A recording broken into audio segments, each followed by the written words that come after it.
Hello and welcome to another heart failure railway video. Today we're going to be doing some roads on this board.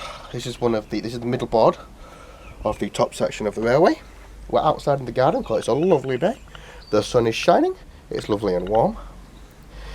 I have a long sleeve jacket on because the minute the sunshine comes out I turn the same colour as a lobster. Anyways, we're going to be showing you how to do roads.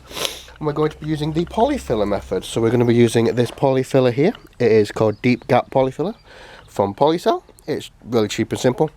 You will have noticed that when I'm using it, I've already used some. I've already done one board already as a practice. Now it's time to get on with this one. Right. Okie dokie then. So the first thing you want to do is you want to know where to put your roads. Now, I'm not sure how well you can see these scribblings all over this board, but I have marked out where the terrace houses are going to be. I've had to move them back a little bit recently. I'm going to have a wider road at the front here. On this edge is the front end, and this is the rear end, and a shorter road at the back. Just so it works like that. So basically it's really simple. All you need to do is get your scraper like this, and just build by scraping a road. Now I'm doing it out in the sunshine because it will dry pretty quickly. It'll dry nice and smoothly too. And it's nice and light out here. Enjoy the good weather while we've got it, because you don't always get it in the UK, do you? What you do, you build a road up. What you do is you build a road up like this, using your scraper to literally just put on layers and layers and make it nice and smooth, a bit like what we did with the ramp. Well, hello Bumblebee, please go away, I don't want to catch you with Polyfilla. One of the benefits of working outside is you have insects. And then you just smooth it off, and you can build it however thick you want it, however rough you want it. If you want a really smooth finish, you can smooth it all off later on, or you can make it as rough as you like if you want a country road. It's just cheap, it gives you the more of the texture than just painting on the wood. So, let's speed up the video, put a bit of funky music on it, maybe something like that, while I do the rest of the polyfilling. And over here I'm going to have to make a small ramp so that it fits in with the scenery as well. So you'll see that happening. So let's speed the video up and get on with it.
This is Chip, everyone.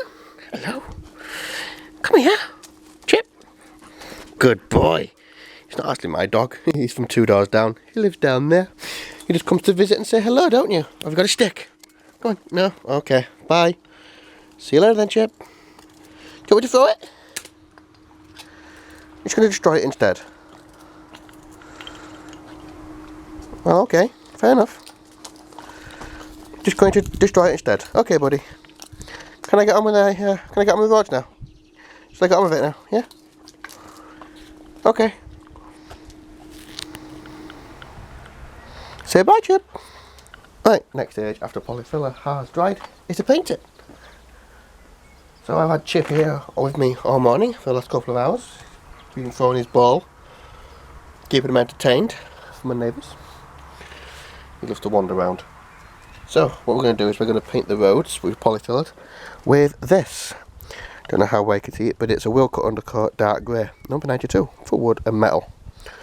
I use this for my roads as I think it's the best one for contrast and for the colour, because it's also a matte version of it. It's a matte instead of using the shiny version, because roads aren't shiny, tarmac's not shiny.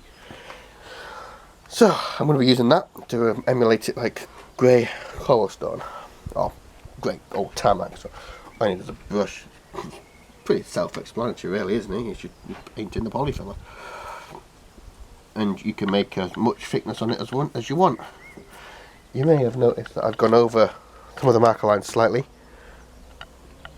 Now we're doing that with my paint as well, so that when you come down to letting pass a little bit later on, maybe in another video, it shows underneath them in case there's any gaps. So once again, let's speed up the video and crack on with the painting.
This is James, everyone.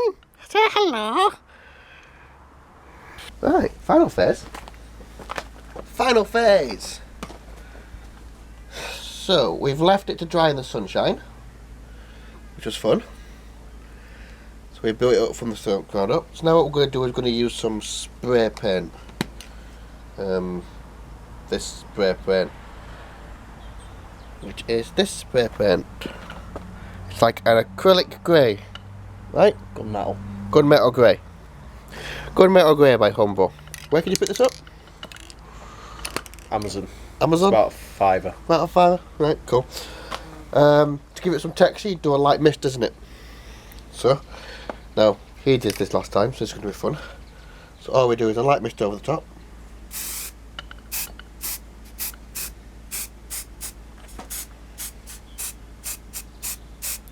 Just for distance.